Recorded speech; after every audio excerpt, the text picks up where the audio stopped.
2, 1, go.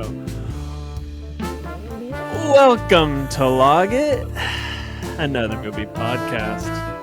My name is Ian Locke, that is, and I am joined by my dear friend, Caleb White. Caleb, how are we? How are you doing? I'm doing very well. Very excited to be doing this. Me too. Very excited to talk movies. I got some fun ones. I do too. I wouldn't say they're fun, but I would say that they're movies. That's all that it is. That's all there is. All right. That's the show. Good or bad. So today, this is going to be a little Last 4 Plus. We're going to talk about what we've been watching recently, and we're just going to shoot back and forth. It's going to be kind of low stakes convo, what we liked, what we didn't like, the standouts. This is just two guys talking about movies, and you know, what else has this ever been, you know? Anyway, Caleb, what are you watching? I'll start with the most recent one. Oh, because I think it's the most relevant to things. After I went to the awesome Mo Pop, I saw that. Stories, how was that? That was really fun. It was really cool, man. It was really cool. I didn't post any of the Leica stuff, but they had a bunch of the Leica miniatures as well that they used to film, and those were, I love miniatures, so those were like really neat. And then lots of just cool stuff, lots of crazy cool stuff. And what was it? It was just it was an exhibit of different movie props I saw. Like there was some Star Wars stuff, and there was... Yeah, so they had 3 different sections of just general movie stuff: fantasy, sci-fi, and horror, which a lot of those bangers were from. And then the Leica Hidden Worlds thing was like a special guest exhibit that's been touring that they had, which is really cool. Recommend seeing it if you're in the Seattle area or if it comes to your spot. I was gonna say the Mopop. It's just a museum of what is it, like pop art? Museum of Pop Culture. There you go, pop culture. So perfect for...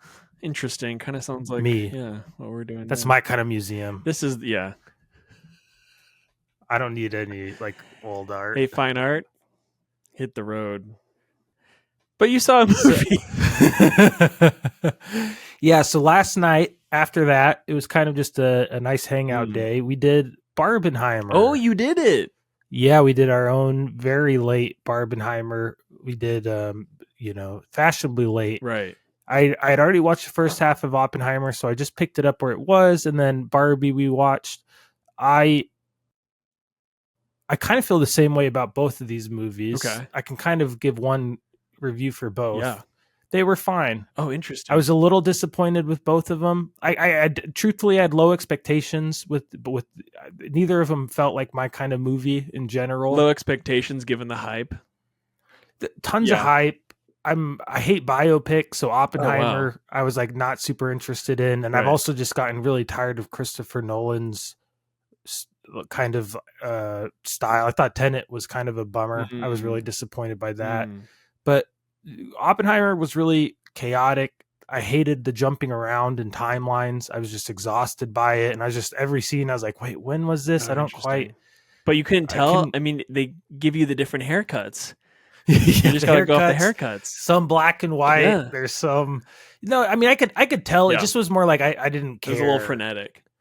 Was it frenetic? I don't know. I feel like anyway. This. Yeah. I don't know, frenetic, but just like I would say frenetic, and I just wish it was a little bit more straightforward and like. But there was a lot of stuff I really liked in both. I thought Barbie visually was really neat. I liked the Barbie Land stuff a lot. The studio lot backdrops and all the super cool. I really enjoyed that. Yeah. Yeah, and the musical number with I'm Just Ken, where they go into the big colorful stage. It was good, really right? neat. It was like an homage to all those like musicals from the 40s and 50s. I thought cool. I thought it was cool, and I really liked the visuals of the scene where she talks to the Barbie creator and has her little heart to heart with her, and I thought that was really cool. Overall, though, I just it was a little sad knowing it was a Greta Gerwig, Noah Baumbach movie, which I don't want to sound like an asshole, but it just was like this is such a common complaint with modern movies, especially blockbusters, but it felt like an SNL skit. Like, I just couldn't help but feel like all of it was ultimately just like a pretty like basic joke. Like, especially the beach me off. I'm going to beat you off. Sure. I was like, dude, what is this? Am I in high school again? Like, I feel like this is like total, like, Hands up. I loved it. I laughed. Good. That, or like when they were playing they were all playing the acoustic. Was it guitar? Was it Three Doors Down? I don't remember. Something like that. I enjoyed one of those bands. I do agree. Some of the jokes didn't work for me, and also it shouldn't be like you should be able to have a critical take on a movie about a toy. Like, I think like that's totally, but it's just funny watching it. And then for me, what bugged me was there was the montage of America Ferrera's character Barbie and the daughter like driving really fast in like the weird like car commercial, and I was like, it was just weird to like have a car commercial inside a commercial, a toy movie. Commercial. Yeah. And that also bummed me out too. And I talk about Greta Gerwig, Noah Baumbach thing. It was like, this is ultimately very pro Barbie giant. Like, I know they had the giant corporation jokes. I didn't like, that's another thing that just, I did not, when they went to the whole Will Ferrell Mattel thing, that just, it felt like it didn't feel like it belonged in the real world, right? Because you have Barbie world, and then she goes to the real world, and then Mattel feels like this weird like middle ground between the two, and you're like, wait, this is like too goofy to be. Yeah, I think this could have been a worse movie if it didn't have Greta and Noah behind it, or like wow, I can't even think of her name. I'm blanking too. This is embarrassing. I was gonna say I really liked her, Margot Robbie. Yeah, I mean, she was awesome, really, really good. So I think this could have been a disaster, especially knowing like what this movie could have been. Like, Amy Schumer was supposed to star as Barbie, and look, oh Lord, everything aside, I would have hated that. Yeah, unwatchable. I'm glad you watched it. I'm really glad, because I really wanted to hear your opinion, and it's been truly so long since these movies came out. I just have a resistance towards new movies sometimes. Like, I think I'm a hater. I think deep down I'm a hater. I'm a contrarian. I don't think it's deep down anymore. I think it's surface level. I try to avoid it. Yeah. But it's there. I can't, and it's just who I am. So I just I watch it when it's the right, and it was the right time. What did I'm assuming you watched these with Becca, right? You said, what did she think? Did she enjoy both of them, or either? So Oppenheimer, I didn't really touch on that. I think we both liked the second half more, because she was like, oh wow, oh my gosh, this is like terrifying. Like, I'm glad I wasn't alive in this time, which I was like, I think that's the point. Is the second half like the courtroom stuff, or? I actually hated that last chapter where it focused on Robert Downey Jr. Like, the whole communism thing, I could have totally done without. Yeah. I just thought it was like I don't care. Yeah. Okay. But I really liked once they got to the nuke going off, and everybody's like, yo, what are we doing? Is this like worth doing? And everyone's just kind of like, I gotta, at this point, what are we gonna do? Right. Yeah, I don't know how you felt, but even when because again, this is a biopic, so this all, like, what's going to happen in the end. Right. So that whole sequence of them doing the Trinity test, you literally are gripping like, at least for me, like when I was in the movie theater, I was just like my breath was held, even though what's going to happen, because there's the stakes of, we're unsure if this goes off, if it's not going to just burn the entire atmosphere, and you're like, oh fuck, like they might screw this one up. And that's not going to happen, but in the end, you're just like, you're still gripped by what's happening, and that stuff. I don't know. I thought that was really powerful, literally and figuratively. Oh yeah, I did enjoy both of them, but I do think they both just weren't like mind blowing, which I don't think Barbie was meant to be mind blowing, but Oppenheimer I do think it was like an auteur filmmaker creating like this epic masterpiece, right. Yeah, which I just don't think it hit that for me. And I did get a little bit. I hate doing the SNL thing because it's such a cliche at this point. But even all the people dressed up in different times and keep popping up with like different haircuts and stuff felt like an SNL skit a little bit to me. Like, just because they also have costume changes, I guess. And just like, I guess I just didn't totally buy it. Like Robert Downey Jr., which he won the BAFTA last night, and he'll probably win the Oscar. But I just thought he was like totally serviceable. Yeah, it was good. Yeah, but it wasn't. I wasn't like, whoa, that was awesome. Yeah. Interesting. So I don't know. Yeah, it was cool. I'm glad I watched them though, and I did enjoy them. Doesn't seem like it. Anyway, no, I like contrarians. I do. I really do, because then I hated them. Everybody's stupid for liking them. Like, on second thought, I liked these movies. Yeah. And you watched those at home, right? Yeah. So actually, that's another question before we move. Yeah. How was the at-home viewing experience? Like, do you think, especially with, I guess, both movies, because they're kind of like those larger scale, especially Oppenheimer, like, do you think it was serviceable, like watching on your TV, than maybe a movie theater screen? Yeah, definitely serviceable. Yeah. I got to mention it every time. Andy, shout out. The surround sound is a game changer. Like, it makes everything feel bigger. So that helped a lot. But I definitely, in both movies, there were times where I'm like, this scene would have hit way harder if I was in a theater. It's true. Like, yeah. Actually, like, more so with Barbie. Interesting. Where Barbie, I was like, I could see this being, and especially if you were in an audience with people, like, I could see a lot of this being a lot more fun with the group. I was gonna say, so I saw it, I think, like a couple weeks, like basically the Barbie train was rolling when I went to go see this movie, and everyone was like decked out, and it was actually like really fun. Like that, I think that made the experience like 10 times better, because everyone was just so jazzed to be at the movies, and you're kind of like, yes, like I love going to the movies. I love watching movies with people. Can you believe it? Yeah. It's a wonderful experience. Yeah. It's a wonderful life. I need to watch those again. I haven't watched them either since I see them in theaters, but I'll be curious how it compares theater versus at home too. It'd be interesting to hear your thoughts that way. I also need to hear Andy's surround sound take. What did he say? Just to get it? He just called me out for not having surround sound. Yeah, he's like, "What? You just watch movies so much. I thought you'd have surround sound." And I was like, "Yeah." It's called headphones. And then there was a good Black Friday deal. So like, there you go. Let's do it. You got a little sound bar? And it's a game changer. Sound bar, two little speakers that go behind you. Oh my gosh. And then the subwoofer. And it was like $150 or something. Dang. It was a good deal. Hisense. I got a JBL sound bar at a garage sale, and it doesn't work. Yes. So I was gonna say, I've been meaning to. I need you to come over to help me, because I don't know what I'm doing. Optical is what I did. That's what I did. People, if optical is the wrong way to do it, let me know, because I couldn't figure. That's the only one I could get to work. Right. I'm not great technically, right? But yeah, I don't know. Then you have the cord. You have the little cord. This is why we need to go live on YouTube, so we can have people sounding off in the comments. Get in there, because I need to know what I'm doing wrong. Anyway, Caleb, I went to the movies. What'd last you night. watch?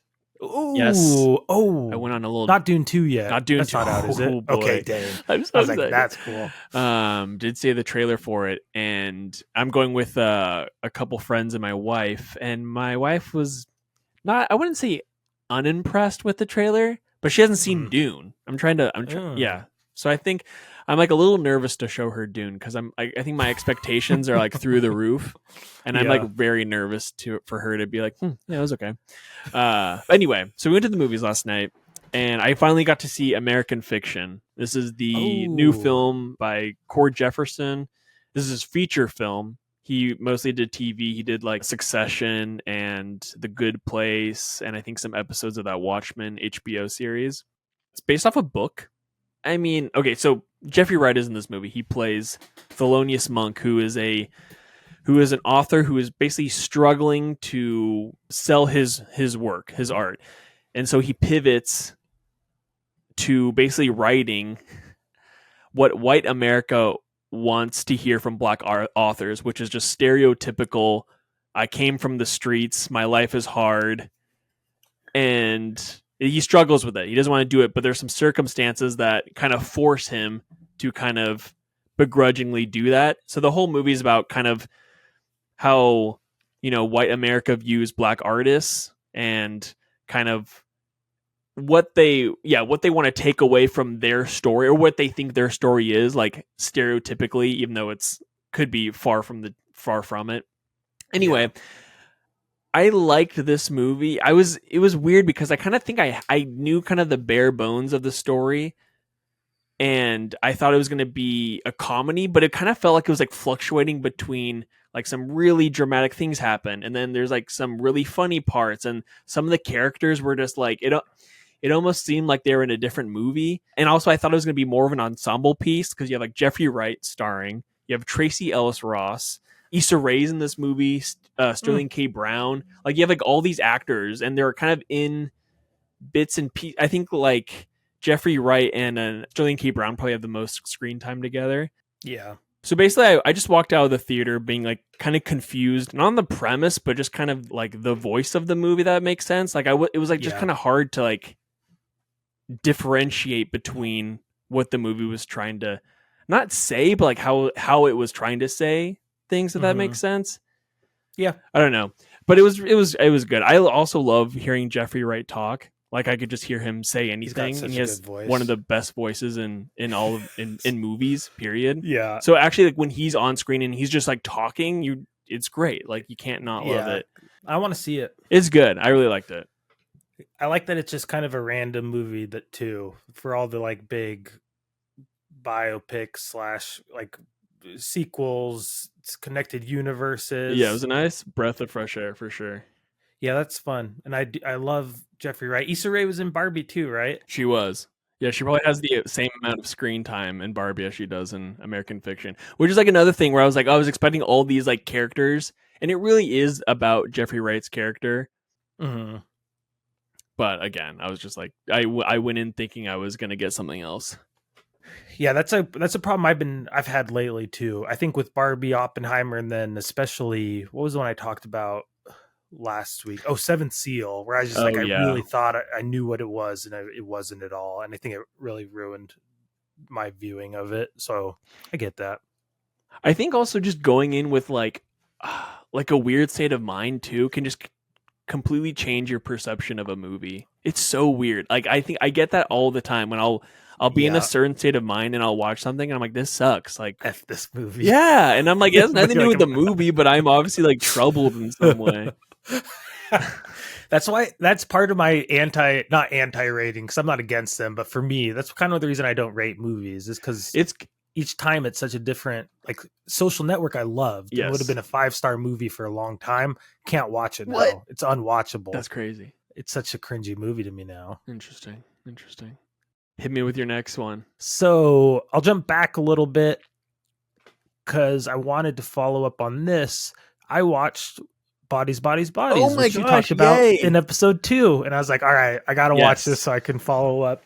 So no, I did like it. Yeah.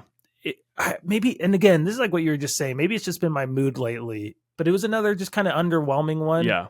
I think the first half was really good, and I was really excited. Like I love movies about people trapped in houses. I love like groups of people surviving and like no cell phones, no electricity. All that's really fun. And then the second half, I just got tired of the fighting. And I just like didn't care about. You're like, someone just kill them all, please. Just let it be I was like, let's just get to it at a certain point. Yeah, like I wasn't super invested in this friendship dynamic between the two. The girlfriends, I think, are the last two, right? Yeah, the new girl and then the friend who's been like having issues. Pete Davidson was good, actually. I was expecting for him to be super annoying, but I enjoyed his character. Again, he plays that role very well, unsurprisingly, I think. Yeah, it fit very well. It was good casting. And I thought, I won't ruin it, but I thought the ending was a little disappointing. To me, it was so funny because I was like, oh, yeah, of course, that's exactly how it was funny. But I guess I just wanted a good payoff and like something a little bit more like there was some murderer who had a reason to be stalking them. But it was funny. I actually thought it was very, very funny. It was also just like, it was just so in line with how all those characters were. Or like, basically how the story was going to go. Because like, who cares about these? Like, who's going to kill these like kids, you know? Yeah. And it kind of reminded me of the old Twilight Zone episode. What was it called? But where they see an alien ship, they see a UFO. And so then they all start attacking each other, you know, and they all get suspicious, and it just brings out all these flaws in their relationships. So I liked it. I did enjoy it. Oh my gosh, and Lee Pace, hilarious. He's so good. I was so bummed when he died. I was too, but it was very funny when they're thinking that he was a vet, and then it turned out he was a veterinarian. He's a vet's assistant. Yeah, very, very funny. It was good. It was good, man. It was a nice, relevant movie. It's good to know what's going on with those Gen Xers. Yeah, because you're Zers. like, I'm just so out of touch. And then I was able to pick up so much watching it. I was like, okay. Well, I watched a movie that's the complete opposite of Bodies, Bodies, Bodies, because it's a movie about hope. It's a movie about passing the torch to the next generation. It's about writing your own story, you know. And this movie was just okay. That is... I don't know why I watched it again. So I have this really weird way to watch movies, and I really just like, I trap myself, Caleb, because even if I'm like, I don't really want to watch this, if my list, if the spinning wheel tells me to watch the movie, I will be watching it. Not good. I like that. I know. So I don't want to. I just leave it up to chance. I'm like, okay, maybe I'll love it. Who knows? But this movie was charming, but it was also just. It was a kid's movie. Anyway, this is called The Kid Who Would Be King. Oh, nice. I've been wanting to watch this for a long time. Joe Cornish. Yes. So this is the guy that did Attack the Block, the John Boyega movie, which was, I really, really enjoyed that movie. And then it's completely different because this Attack the Block was like a little bit more violent, kind of scary. And this one's, again, a little bit more hopeful, a little bit more charming. And so basically it's about a kid who finds Excalibur. And he turns out to be the kid who would be king. Ooh. And he goes on a little adventure with some friends, and they have to stop the evil Morgana, who is going to take over, basically over Britain, apparently. So they have to put a stop to her. Again, this movie is very cute. The main actor is Andy Serkis' son. Andy Serkis of Gollum fame. Yeah, he was very good. It was, again, like, it's weird. I think British kids, and I don't know if they have like an upbringing in like theater or something. I just think they're better actors. So I thought it was actually like very well acted, this movie. I thought all the kids were great. This is a post-Brexit movie, and they really kind of like hammer it home because they're basically like prefacing the movie with like, this is what's going on in the world. Like the world, like this is Trump and Boris Johnson. You know, we're in a Boris Johnson Trump world, so it's all like our leaders are unfit to lead, and like all this stuff, and basically like the world is crumbling, so we need to like look for a hero, and it's this kid. Here's my problem with the movie. Alex, who is our protagonist, finds Excalibur in a construction site. So he goes and finds this. He's running away from some bullies, and there's just Excalibur in basically a stone that says, whoever is, you know, whoever's worthy may pull the sword from the stone. And I'm like, that's weird. Why would that just be in the middle of a construction site? Like, would not everyone just know that this sword boss, look what we found? So that part was just like, I was just like, that's just weird. You should have just found it, I don't know, like in a forest or something. So basically Morgana and her demon horde is going to attack Britain, right? And in order for Alex to fend off this army, he has to enlist all these kids from his school. So the big battle happens at the school, and the kids should have died. It was just like, you know, it's like one of those things where you're like, all the kids survived, and you're like, it's like, it was like a Helm's Deep-esque battle, Caleb. Like, it was like, you're like, some of these kids do not come back from this. There's no way. But again, there's a guy that plays Merlin. His name is Angus Emery. He's very, very charming. I've said that word too many times already. You know, he's very magical. He has a very like androgynous like look to him. And the way they portray magic, the way like they cast spells, or he casts spells, is like very cool. It's all like in the hands. So he does like all these like really weird hand movements. And it's a nice movie. It's like a little adventure movie. And it turns out, you know, maybe Alexander isn't the next king, but maybe he was sought out because he was pure of heart, all this kind of stuff. Anyway, it was like I like the messaging behind the movie, but some of the things I was just like, these kids should have died. but it was good. I liked it. I like Joe Cornish. He has a cool. He has like a cool visual style. Oh, cool. One last thing. Yeah, the sword design, underwhelming. It's Excalibur. It should be very cool. It looks just like a regular sword. And also they do something that Lord of the Rings movies did, where it turns blue. There's like it gives you a signal when enemy is near, which I kind of liked. Totally. I thought that was interesting. It's kind of crazy because we talked about that on episode 2 too. That's true. But uninspiring sword design. There should be at least like a couple of jewels embedded into the hilt, but there wasn't. So yeah, I know. Knock a star off for that. I had to. I actually knocked half a star off because, you know, I don't know. I would be interested to see what you think. Again, also, sorry, last thing. This is a 2-hour movie. So long. It's crazy.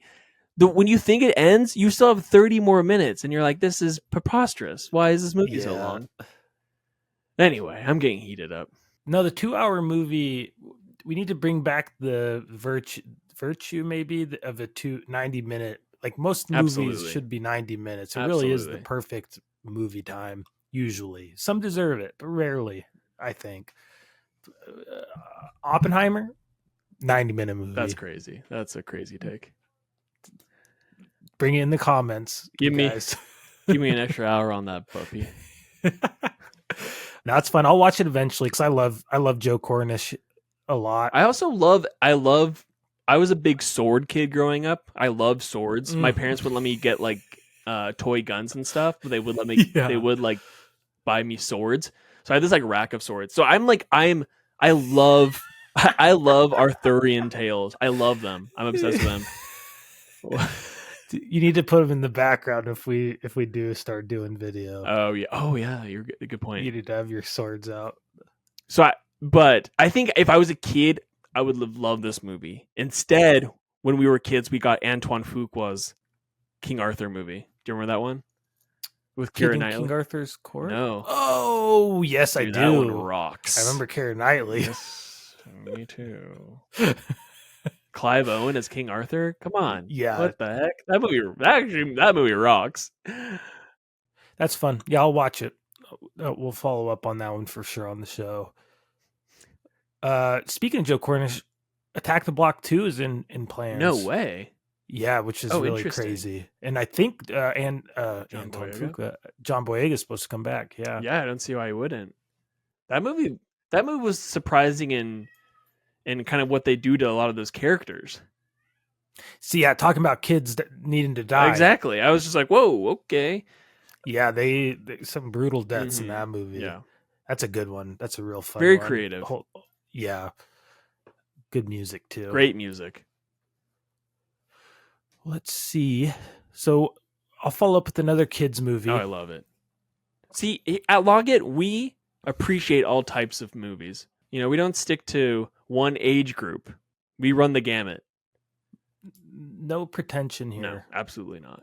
Pretension, is that the right word? I think so. Yeah, pretentious. Yes. I watched a director I have a love-hate relationship with, Taike Waititi's Next Goal Wins. I'd love to hear what you think about this. Did you see it? I didn't. Okay, cool. I know what it's about. Yeah. Sorry, go ahead. Yeah, and I kind of watched it actually after we talked about Remember the Titans and like inspirational sports movies, and it definitely feels like one of those era sports movies where it's very much like we're the losers, but we can still figure it out with all these things. What was that? Supposed to be New Zealand, but I'm bad at accents. We're the losers. Well, I picked up. on it. That's true. Yeah. That's close. That's a win for me. I really enjoyed it. Actually, I thought it was really funny. Taike Waititi he bugs the shit out of me now, but he's hilarious. Yeah. He writes really funny jokes. I agree. Yeah. I really liked the lead of the movie, who was Michael Fassbender. I thought he was really good. I thought it was nice seeing him in a role that wasn't just like a ultra Magneto. depressing, serious movie. Yeah. Or even Magneto fits, where he's just like, he's usually very dour and very serious. And this, he was really funny. He's still very like a depressed character, but he has a lot of great like comedic moments, and has a little bit more range on like the smiley side than usual. Michael Fassbender, Liverpool fan. Hey, YNNWA. That's right, baby. Sorry, carry on. No, not a ton to say about it. It was really fun if you're in the mood for kind of like an inspirational team story. It's worth watching. Also, I also think it's great that there's movies with multiple representation. So like it's American Samoa, right? That's the soccer team. So I don't know. Not to be confused with Samoa, right? They say that in the movie. Which for a minute I was like, is it the same thing? I didn't know. It's not. Have you seen the documentary that this is based off of? No, I didn't know there was one. That'd be fun to watch. It's from 2014. But yeah, I wanted to watch both those two, just kind of see how the story lines up. It's cool because we're both big soccer fans, so yeah, it's nice to see a soccer movie getting made. Love soccer movies. Not enough. Currently, I have The Big Green on my top 4, and one of my favorite sports movies from when I was a kid. I used to watch that movie over and over. I know it was inspirational for you. Yeah. I would like so. I feel the same about Taike as you do. I think he's truly like so funny. He's unbelievably. Here we go again. Charming. He is. But undeniably. But yeah, there's like also something about him where it's just extremely grating. But I like the majority of his movies. I actually think he's a fantastic writer. Humphrey the Wilder People, fantastic movie, incredible movie. He could, What We Do in Shadows. That was like that opened the door for me, at least, to him. He was the friend of the Green Lantern in Green Lantern. Oh my gosh, the Seth Rogen Green Lantern? No, that's Green Hornet. Oh, I'm talking Ryan Reynolds. But yeah, I think the Taike train is leaving the station. I think a lot of people are a little, especially with his last, this movie, I think a lot of people were just not about next goal wins. And then his last Thor movie was just kind of horrible. Yeah, it bothered me. I didn't like either of his Thor movies, for the record. Oh, interesting. I thought the first one was also just really annoying. And you're talking about Ragnarok? Yeah, I know people love it, but it just didn't do anything for me. Caleb the Contrarian. What, like? Yes, sir. What else can we say? But I root for him. Like, I want him to make movies. I think that's like the weird thing where I'm like, he bothers me, but like if has a project, I'm like, that's great. He should be working because I think he has a good voice. Like he's gonna make a Star Wars movie apparently, and we'll see what he does with that. I'm optimistic. Yeah, he's definitely more like talented and knows how to make a movie. Yeah. And I hope he goes. I mean, he's making Star Wars, so probably not. But I hope he does make more like lower budget. Yeah. Just about dialogue movies, because I still think Humphrey the Wilder People, People is his best movie, and so I wouldn't mind if he goes back to that stuff. Yeah, I'm gonna watch this eventually. I will watch this. I'm a big Fassbender head too. Shout out to the killer. Need to see that still. It's good. I enjoyed it. But you might not like it. Actually, who knows? Caleb, I'm seeing Dune 2 in a few days. 11 days, I think. I couldn't be truly I'm so excited. I've never been like more excited for a movie. I think the last time I was this excited was when we went to go see. It was either Spider-Man Homecoming, which I saw by myself, and I was like clapping the entire time, like a little schoolboy, or it was the time that you and I saw The Force Awakens in LA at the Cinerama Dome, and I kept looking over to you because I think you saw it already, and I was like seeing it with you, and I was like, oh, I can't believe they did it. Anyway, so excited to see Dune 2. Like, the anticipation is palpable. So I'm kind of doing a little bit of some light Dune homework. And by homework, cool. I mean, I watched Jodoworski's Dune. This is a documentary from 2013 about the famous filmmaker Alejandro Jodorowsky. No idea, Jodoworski. But he's a Chilean filmmaker. He is very kind of influential in, I don't know, like art filmmaking. Like he made El Topo, which was like kind of his, I don't want to say like breakout, but it was like the movie that kind of broke ground in the United States. Like they would show like midnight screenings of that in like art house theaters in like New York and all over the I was gonna say all over the country, but that's not true. But he also made The Holy Mountain. I don't know if you've seen this movie or heard about it, but Heard about it's it. like a spiritual, like Christ-ish movie. It's like I've seen like screenshots. It looks crazy. I don't know if I could ever watch it because it might like open a door into my soul and I might get sucked through. But anyway, so he made this movie El Topo and The Holy Mountain, and they were just like these beautiful films. They were revered by like just the visuals. He wanted to make Dune. Like Dune was a huge book. I think that came out in the 60s or 70s. Hugely influential sci-fi book. And essentially the documentary is just about the team that he composes in order to make this movie. So you get a lot of the visuals, they show a lot of the artwork that was intended to make the movie, and it just kind of shows his process and how he goes about making the movie, like what he thinks about filmmaking in general, how it's like basically like filmmaking shouldn't be like not monetized, but like it shouldn't be the all like the what is the phrase, the be all, End all be all. huh? End all be all. Yeah, thank you. So basically it's just it's just interviewing a bunch of people that took part in this movie, and you have people like Salvador Dali, Dan O'Bannon, who was like a big visual effects guy, or no, I'm sorry, he was a screenwriter, and he did movies like Aliens, Alien 3, like he did the whole like Alien franchise. H.R. Giger, who like created the whole alien the whole alien aesthetic, and it's just really cool to see because basically they talk about this whole group of guys, these artists coming together to create like the world of Dune, and then obviously the movie doesn't end up getting made because it's like the early 70s. It just is too expensive to make just because their ideas were so out there. Yeah. But then also like I think they just had a fear of like we're not going to be able to like sell this movie to studios. Like no one's going to want to pick this up.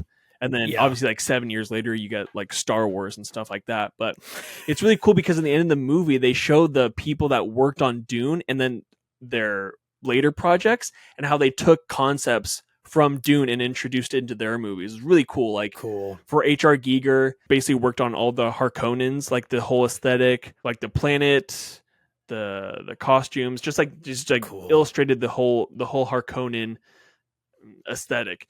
And you see like in later movies, like there's stuff like from Prometheus that they took from his sketchbooks and implemented that into the movie. It's just cool to see like artists coming together, but then still retaining their ideas. And then obviously, I don't know. And this movie would have been so cool to see, like, because you get a lot of the storyboards and things like that. I don't know how they would have done it because it just seems like so, like, I think it would have been awesome because of what they would have applied, like in terms of like miniatures and like practical effects. But then also, it just sounds like it would just be too complicated and it would look horrible. Yeah.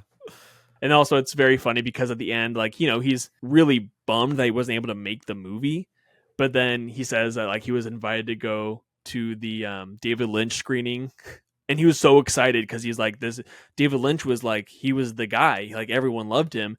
But then he was just like, he's like, I couldn't help but be so happy that it was one of the worst movies I've ever seen. It was very, very funny. I really enjoyed it.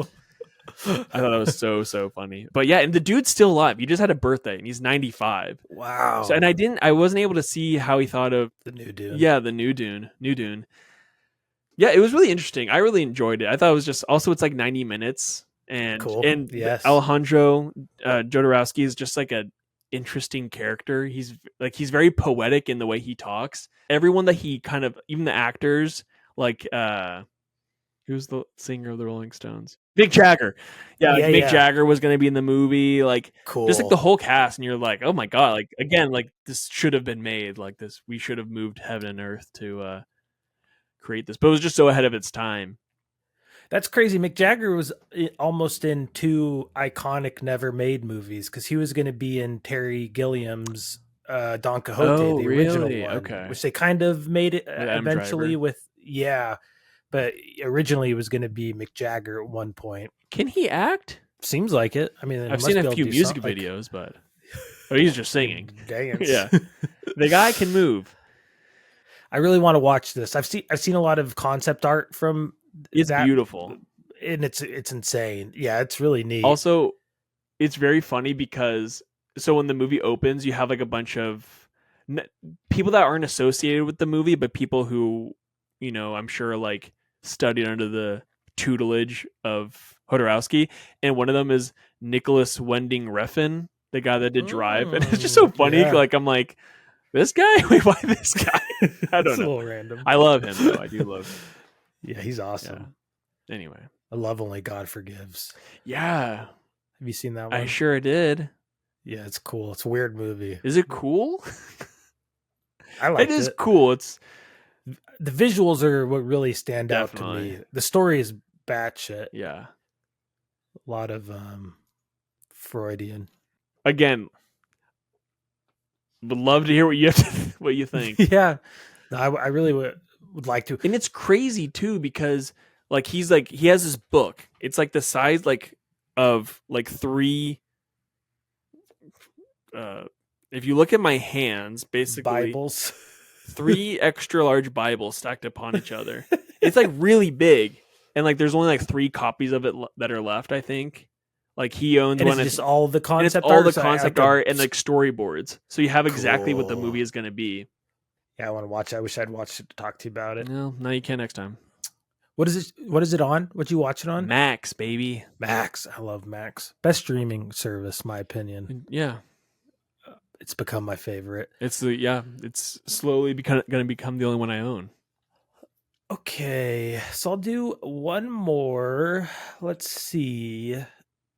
Pick one that you think I would not have seen, or maybe right. Actually, what's better, that I've seen it or that I haven't seen it? I don't know. Shit. Okay. You pick for me The Haunting. Okay. I'm not going to tell you anything about it. Disturbia. Oh, that's a classic. Or This Is Me Now. I don't even know what that one is. So it has to be either. Let's talk. Well, okay, here's the thing. Here's the interesting thing. I've seen The Haunting on Hill. What is the original? So that would be interesting. Haunting of Hill House. Okay, so I'll do The Haunting. Wait, I'm not done. Okay. Because the other one has Shia LaBeouf in it. Yes, it does. And I know he's a complicated person, and that might be taking it too lightly. I'll do Disturbia because I posted about this and posted my review, and I'd like to add context to my review. Can I ask you something? Yeah. Is it as good as I remember it? No, but it is like the same. It's not like there were things that definitely haven't aged well. So I'll do Disturbia. Okay, let's hear it. There's some, I didn't add this in my review because I thought it was getting a little long. Some really messed up, problematic romance stuff. Like he literally stalks he has the girl, and that all was really weird. Yeah. And then like his big speech to get her to like him is like talking about all these things he's seen about her that he knows about her now, where she's like, what did you watch? Did you watch me? And he's like, yeah, but not like that. And he like looks and references her body, but then he's like, but I know you read like books, you read like real books, right? Not like Elle magazine or 17, but stuff with substance. God. You spend more time on your roof than any person I've ever known. And you love a certain flavor of chips that nobody else likes that I like. When it gets to the granular details, that's like red flag. Like I know it should like, be already. No. Yeah. But yeah. Sure. And so that was all just like, oh, what? And then they kiss after, because she found it so romantic, right? Yeah, she's like swooning. And that sets up bad, like for you and I, when we watch that movie, we think, okay, great. Like you can be a creep, but as long as you are truthful about it, they will find that. Here we go, charming. No, lie about it. Yeah. What's Shia's character in this movie? What's his name? Do you remember? Kale, Kale. Wow, did not expect that.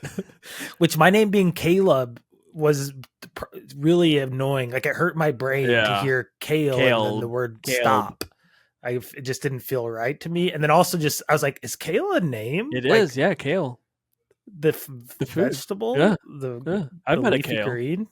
Really? Yeah. Well, cool. Good. I mean, one letter off from me, so I love you guys. I'm not hating on it. But I'm in Seattle, so... Also, I remember in this movie Kale's friend being very funny. Yeah, he's good. He's good, right? Who is that? Yeah, he was funny. I don't know his name, and he was in a few other things. I remember thinking at the time he was going to be a big like comedian guy, and I don't feel like he ever really took off. But the Spanish word for perhaps I've never forgotten because of this movie. This was one of the best Spanish lessons I've ever gotten. Because he does a funny speech at the beginning where he keeps saying quizás, which is perhaps. So he's doing like his big the friend is doing his final report in Spanish, and he keeps saying perhaps because it sounds like kiss ass. Oh, and you're like, I'm gonna put that in my back pocket. Never forgotten that word. Nice. And I took 3 years of Spanish, and there's probably a handful of words I remember. Yeah. But overall, so those are the context I wish I had added, because I was looking at other reviews and people talked about the creepiness of it. And I was like, maybe I should have put that because maybe people thought I was endorsing it. I'm not. No. I don't. Okay. I just figured it was like obvious. Of course. Also, the movie is him with binoculars. Overall, the movie delivers. Like it just is a fun, entertaining. It gets kind of like that. The ending is actually pretty intense, which I didn't expect it to hold up. Right. The villain was great. I put his name in my comment and I can't remember it now. So look at my comment if you want to see his name or IMDb. Oh, David Morse. I forgot about him. Yeah, David Morse was great. He's a fantastic actor. I really like him. Pretty intimidating and like scary. Yeah. And like you're like, oh, dude, this guy's pretty creepy. And it was fun. Again, kind of like all my movies where it's like it didn't blow my mind, but it was good. It was a good time. But it's like, it's a thriller for teenagers. Like you know what I mean? And a decent Rear Window for teenagers. Yes. Like I'm not saying it's a great Rear Window, but it was like, I'm like, oh, if you're adapting Rear Window for high schoolers, this did a good job. It was fun. So DJ Caruso, who is the director, also directed another Shia LaBeouf classic, and that is Eagle Eye. Do you remember Eagle Eye? Oh yeah, AI. Yes. The original Twin AI brother. villain. Well, not 2001. Fun fact: this movie is the first movie I kissed a girl at for Eagle Eye. In the movie. That's huge. Isn't that crazy? The first kiss or first movie kiss? Like movie kiss, like in a movie theater. Oh, cool. Yeah, it was very cool. No, I remember. Again, like, yes, problematic, of course, but you had to take it with the grain of salt, with the year it was made, the context of the time, yeah, exactly. Totally. So, I fully support you watching this. Also, no, but it really good, held up very well. I can't wait to watch it. What are you gonna say though? Also, what? Well, I'm gonna lead up. This is for me talking about my last movie. Carrie-Anne Moss is in Disturbia. She plays the mother, remember? And she's in a little movie called, that's right, Caleb, Blue Pill or Red Pill? The Matrix. I watched The Matrix. Nice. Crazy movie. I have a few things. This is past guest Andy's, I think one of his favorite films. It's really, really good. This movie is crazy. However, patent leather scares me. The aesthetic of this movie, literally, I don't know, I can't explain it, but the aesthetic of the Matrix actually like is scary to me. Oh my god! And I don't know. I think it's like a lot of the leather, the sunglasses without any hinges for your ears, the ones that just clip on. A lot of those like duster coats. I don't know. So I like this movie. I think it's talking about Dune. This was so ahead of its time. Just like what they did, what it was trying, especially knowing where the Wachowskis are at in their own, they're now transgender women.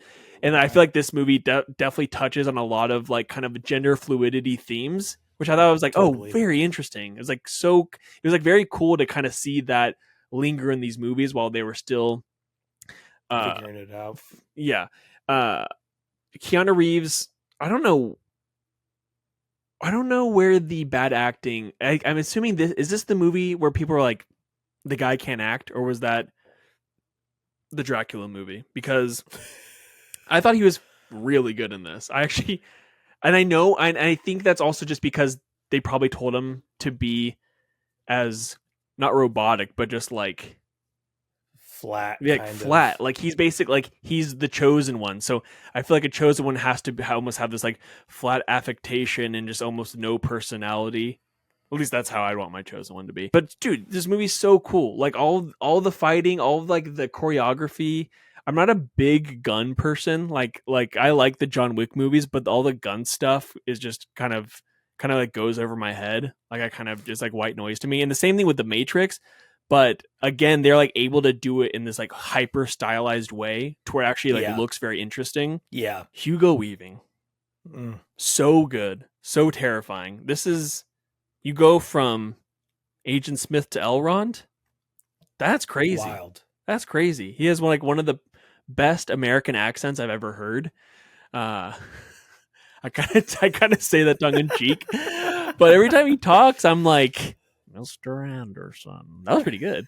That was. It works since he's basically like a robot personified. Yeah, I'm still trying to wrap my head around a lot of the ideas in this movie, like the Matrix as a whole. And I think when I was younger, when I first watched this movie, I didn't really understand the difference between the Matrix world and the real world, and that the real world was run by AI robots. I think I just like didn't understand that. Just let it go. Just let it go. But now, like, because I haven't seen it since I was a child, so like seeing it again, I was like, oh, okay, I get it. I get the story. This is great. Yeah. That's always fun. When you're like, oh, there's like a whole component of this movie that just totally went over my head. Exactly. When I was a kid. Like I thought I got it, but yeah. Yeah, like I said, the aesthetics scare me. Like, so when in the beginning of the movie, when you find out that Neo is like a hacker in the Matrix world, right? And he goes to sell whatever software he's giving to this dude, and the guy that's buying the software from him, he's with his like gang, and they're all like dressed out in like fishnet shirts and just like goggles on the head. It's just, I don't know, for some reason it just like it kind of makes me gag. I don't know, like it's like rave culture.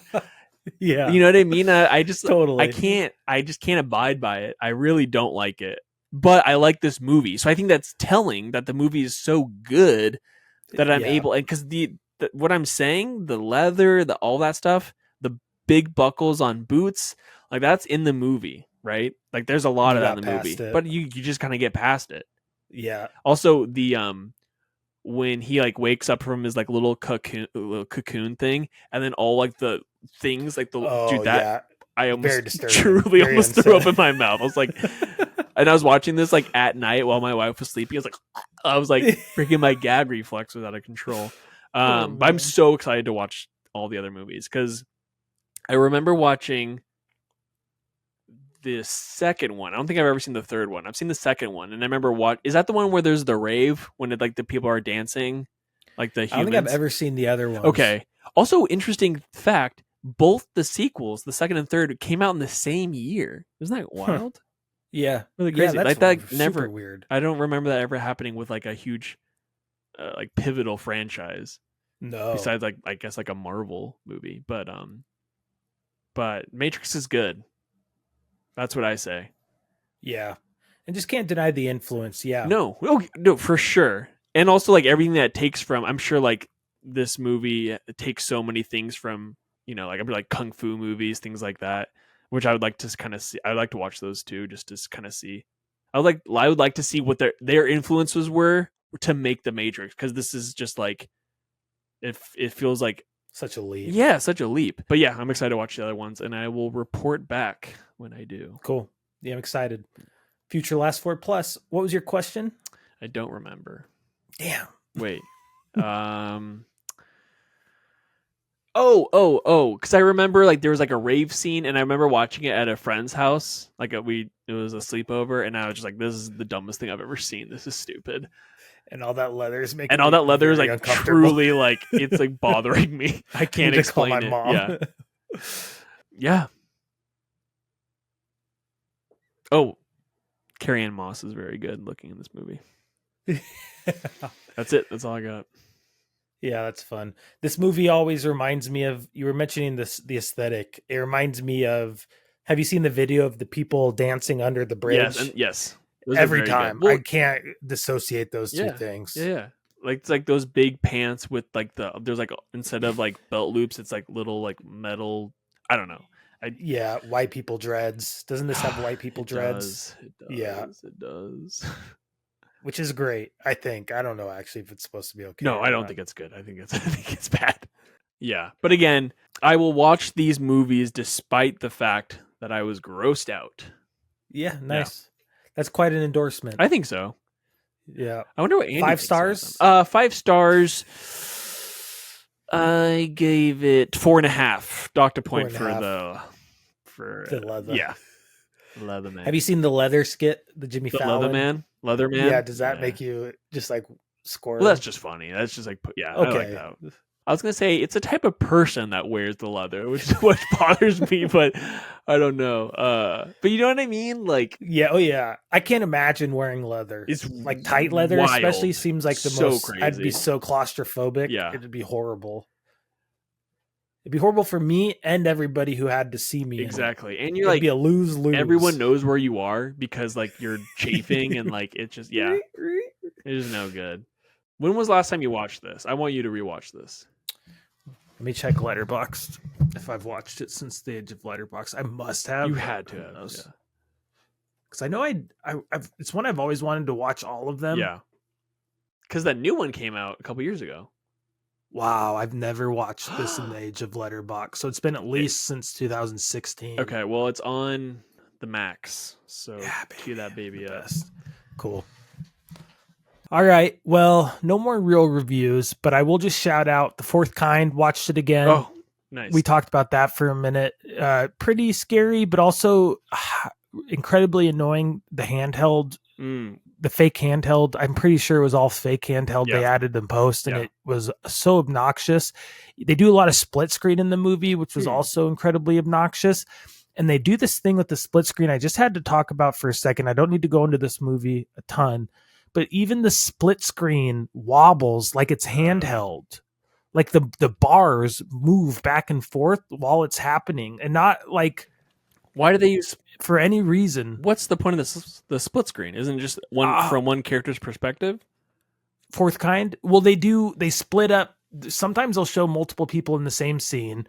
But they also show documentary footage compared because it's supposed to be a fake based on a true story. Okay. So they have documentary footage, quote unquote, and then the reenactment. Is this the Mila Jovovich movie? Yes, which it's a wild movie because even Mila Jovovich introduces the movie as herself. Like the first thing is her coming on screen and being like, "Hi, I'm actress Mila Jovovich. What you're about to witness is a recreation of events that occurred in blah blah blah." And it's just like, this is a wild movie. That's crazy. It's weird. It doesn't work totally, but I didn't like it very much. Right. Honestly, I was more angry at it. Yeah. But some of the scary stuff for a fun alien movie, yeah, there's some good stuff. I also saw this movie with a girl too. Nice. Did you kiss her? Azusa movie theater. Did I kiss her? No, I did not. I tried though. No, just kidding. No, I was too busy eating popcorn and being scared. Yeah, it scared me a lot when I was a kid, or whenever it came out. When I saw it, the idea that it's based on real stuff, especially this is 2009, so we were both impressionable young men. I think would have amped up the fear for sure. Yeah. I think when I was a kid, I didn't know for sure what was real and not. And so I think it was scary. Yeah. Fun story too. Yeah. Becca thought I told her what it was, and I didn't tell her it was all fake. And so she was like freaking out, and she's like, I just want to see the documentary stuff. Like, this is, and then she's like, how is this not like the biggest alien thing ever? Right. Like, it's real. Right. It's all real. Becca, it is and real. I was just like biting my tongue. I was like, I can't. I want her to have this fun experience, because how often do you get, you know, to just totally be engrossed in something like that? I think that's just how everyone should view those types of movies, though, that they are based in fact. You know what I mean? Like Blair Witch. I wish I could have Exactly. seen that when everyone thought it was real, because that just, what a fun experience. Absolutely. What a phenomena. But I told her at the end, I felt a little bit bad, but I was like, I hope it was fun, though. I hope you got a real experience. Is she still not talking to you after that? Yeah, I know. We broke up. Figures. She divorced me. Yeah. Can I pivot to something really fast? Yeah. Since you shouted out The Fourth Kind, I've been watching TV, Caleb. Oh, yeah, what? I just finished the first episode of TDNC, True Detective Night Country. I just finished it last night. Oh, you finished it? Or 2 nights ago. Okay. Whenever it came, wait, no, did it come out? Yes, whenever it came out, we watched it. I just watched the first episode. So far, I love it. I love night. I like the ambiguity of like what time of day is this supposed to be, right? It's set in Alaska. There's basically no sun for 30 days of night. 30 days of night. Hence the movie. I'm digging it. I'm loving it. I will say I am a True Detective homer. I love them all. I don't care. Like, I'm sorry. I thought season 2 was actually okay. Yeah. I thought season 3 pretty good. Yeah. Season 1 classic. So good. Yeah. That tracking shot when in the first season. Oh my god. Classic. Crazy. I love it. Just wanted to say that because I have nothing else to say. So cool. Yeah. I'm excited to see what you think. Okay. I'll get back to you. I won't say anything about what I thought. Okay. I love Jodie Foster. I think she's fun. She's great. It's fun. I like her being a little piece of garbage. She's very, very good. She's an angry asshole, and it's pretty great. Yeah. I like mysticism in like cop shows. I like the genre bending. Me too. You know? And I like the hint of maybe there's something more going on. Yes, I do too. I would say that lingers in the other in season 2 and 3. There's like a hint of like what causes men to be evil, and it's like, is it a weird force of nature, or is it just bad people? But I like that that's kind of just like over the whole like concept of the show, you know? Yeah. Or I also like that it's basically about what breaks people, like the cases that break people. You know what I mean? Like what you go from the beginning to the end. Like, anyway. Also, it's like if you just watch it as like this is like a noir set in LA, like an old school noir show, like even the music cues and everything, like you kind of just, if you watch it in that mindset, you're like, oh, this is pretty good. But because people were watching it after just seeing how amazing season 1 was, and they're assuming it was going to be the exact same thing, and it isn't. Right. Anyway, that's it for me. Cool. Well, this was very fun. I love talking to you, Caleb. Ditto. These are, I love doing these episodes, and I'm grateful we can. I'm grateful to everybody who's listening. I'm grateful to the people that followed the Instagram page after. We got a little bump. We got a nice little bump. It worked. So, guys, Caleb made that. And I want you to know that he puts a lot of time and effort into those things. So, if you watched it without kind of giving it any sort of engagement, just click the like button. You can follow us. It's fine. It's a good hang.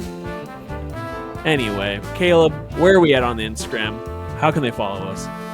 Yeah, follow us on Instagram. It is logit_pod. Follow us on the Letterboxd, which is logit_pod, I think. I'm F is for movies on Letterboxd. Ian is Ian Locke _Locke. Ian _Locke. Locke. So I've been trying to post more reviews. I enjoyed your Disturbia review. I thought that was fun. Thank you. I want more of those, actually.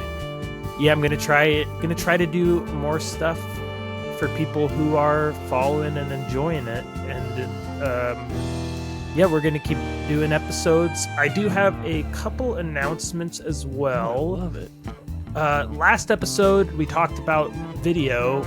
We are gonna start doing video soon. I'm still kind of figuring out the workflow for that, and I messed it up on episode 2, so there wasn't actually video that after the fact. Maybe this episode will be the first video, maybe not, but it's coming soon. Also, I have another podcast that's going to have its first episode coming out tomorrow as of this episode airing. That's Lucinda's Desolate Library with my good friend Drew Campbell. That's different than this. It's like a poetry type of thing where it's kind of like an open mic night. We have contributors submitting poems and short stories they've written, and that's really fun. And check that out if that sounds interesting to you, because we're going to be doing those as well. And yeah, like and subscribe on wherever you're listening or watching. Follow us if you can. We really appreciate it, and this is a really fun thing to do, and it's fun having people interact with us and do it with us. I agree, Caleb. I agree. Is this the end of the song? No, yeah, this is perfect timing. Well, Ian, I'll see you next week. We'll do another one. Maybe we're still going to be doing the full movie episodes as well, but these are just kind of I don't know. I enjoy these a lot, so these will definitely be sprinkled in, or more like movies will be sprinkled in. Definitely, still. Yes, definitely. So I enjoy these chats, and I can't wait to chat more. Yeah, ditto. All right. See you soon. Later, listeners. Bye.